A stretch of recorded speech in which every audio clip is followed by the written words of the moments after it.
Spoštovani gospod župan, spoštovani visoki gostje, spoštovane gospe, spoštovani gospodje, drage krajanke, dragi krajani.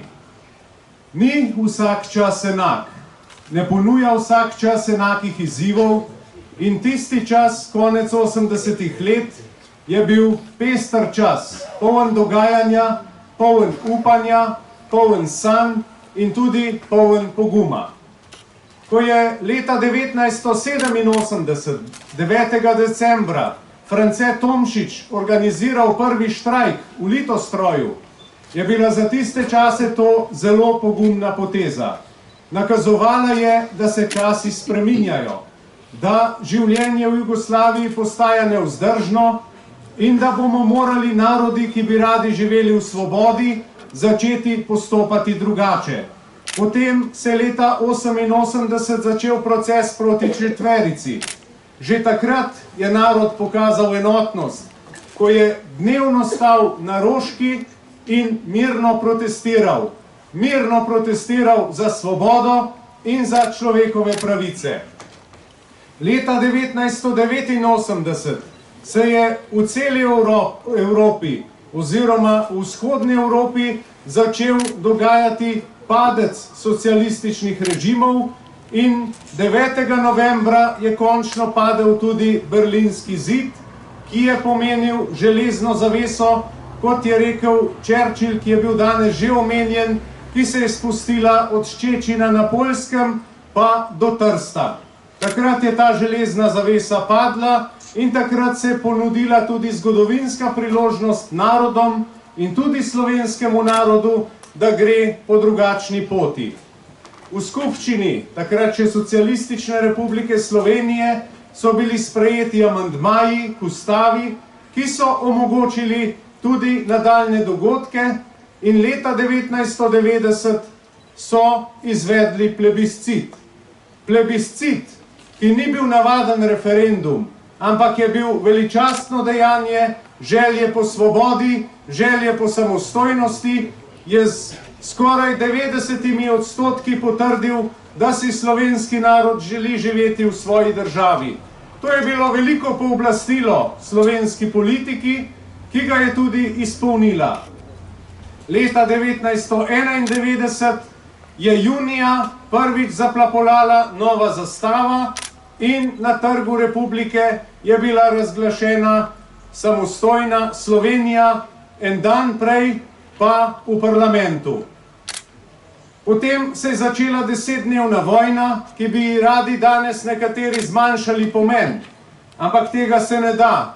Ta vojna za samostojnost je bilo čisto, veličastno in enotno dejanje celotnega naroda, ne samo posameznikov. Ko se je ta vojna končala, je bil 3-mesečni moratorij na kakršnekoli aktivnosti in po koncu tega moratorija je sledilo tudi dejanje, za katerega nismo verjeli, da se bo kdaj zgodilo. Pogajanja so prinesla naslednje. Jugoslovansko predsedstvo se je s samo enim glasom proti predstavnika iz Hrvaške odločilo, da bo jugoslovanska armada zapustila slovensko ozemlje. To se je tudi dejansko zgodilo. Ko smo gledali posnetke, kako še zadnji vojaki zapuščajo pristanišče Koper, takrat si niti nismo mogli predstavljati, kaj to pomeni. Recimo, Nemčijo so sovjetske sile zapustile šele leta 1994. In to je bilo pomembno dejanje, kajti takrat je slovenska država postala resnično suverena in samostojna, saj so veteranke in veterani dosegli svoje. Dokončno so osamosvojili Republiko Slovenijo, kajti država, ki na svojem ozemlju nima tujih vojakov, je resnično svobodna in suverena.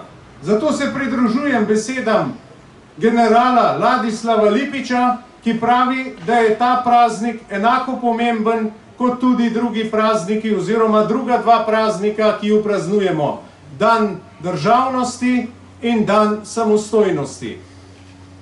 Danes že skoraj 30 let živimo v svoji državi, pa velikokrat slišimo, nezadovoljstvo, slišimo jamranje, slišimo razočaranje.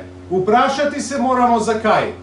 Zakaj je prišlo do tega in zakaj nismo v celoti zadovoljni s svojo državo. Ja, v 30 letih so bile storjene tudi mnoge napake, ki so privedle do današnjega stanja. Vendar nikakor ne moremo trditi, da je vse slabo in da je vse za nič, kar nam bi radi danes vsak dan nekateri dopovedovali. Naša država je članica Evropske unije, naša država je članica NATO in drugih svetovnih in evropskih integracij. In lahko smo ponosni, da jo imamo. Ne more nam je vzeti nihče drug kot samo sami. Verjamem, da se to ne bo zgodilo. Verjamem, da smo narod, ki ima narodni ponos. Verjamem, da se zavedamo, da je zgodovina našega naroda veličastna zgodovina in da smo si mnogokrat v zgodovini morali izboriti svojo svobodo tudi z orožjem. Poleg kulture je bilo velikokrat tudi orožje tisto, ki nas je osvobajalo in ki nas je na koncu osamosvojilo. Zato je samo od nas odvisno, če bomo imeli radi svojo državo in če jo bomo spoštovali. Ali bomo obesili zastave za državne praznike in ponosno praznovali. To mora razmisliti vsak sam pri sebi, koliko mu država pomeni, kaj želi storiti za njo in kaj pričakuje nenazadnje tudi od tistih, ki to državo vodijo. Voditi državo je odgovornost, je čast, je napor, vendar pa se ne sme meriti v tem, kakšne so naše plače in kakšne so naše ugodnosti in kakšne so druge stvari. Voditi državo pomeni skrbeti 24 ur na dan za vsakega državljana in državljanko in se ne ozirati samo na eno skupino ljudi. Voditi državo pomeni tudi spoštovati vsakršno delo. Spoštovati delo v javnem sektorju in spoštovati delo v zasebnem sektorju. Kajti živimo v demokraciji in potrebno je spoštovati mnenje vsakega. Vsak ima na svoj način prav in nikakor ne moremo reči, da je samo naš prav edini pravilen in edini zveličaven na poti narodovega in državnega razvoja. Če bomo znali drug drugega spoštovati, če ne bomo demokracije dojemali tako, da lahko vsak vsakemu vse zmeče v obraz, da lahko žali, da lahko ponižuje, ampak bomo demokracijo vzeli tako, da nam omogoča svobodne volitve in da nam omogoča izražanje na kulturen način svojega mnenja, potem ima naša država tudi prihodnost. Zlasti mlada generacija to pričakuje od nas. Mlade generacije ne zanima več, kdo misli tako o zgodovini, kdo misli drugače. Naša zgodovina je tukaj in zdaj. Zdaj se piše naša zgodovina in v prihodnosti bomo brali o tem času, bodisi kot o času izgubljenih priložnosti, ali pa v času, ko se je tudi kaj premaknilo.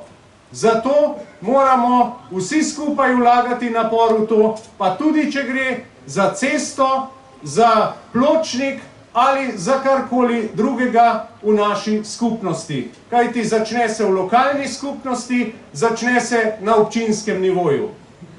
Spoštovani gospod župan, spoštovane krajanke in krajani, iskreno vam čestitam ob današnjem prazniku, iskreno vam čestitam ob odprtju spominske plošče. Naj živi Cerkno, naj živi Republika Slovenija. Hvala lepa.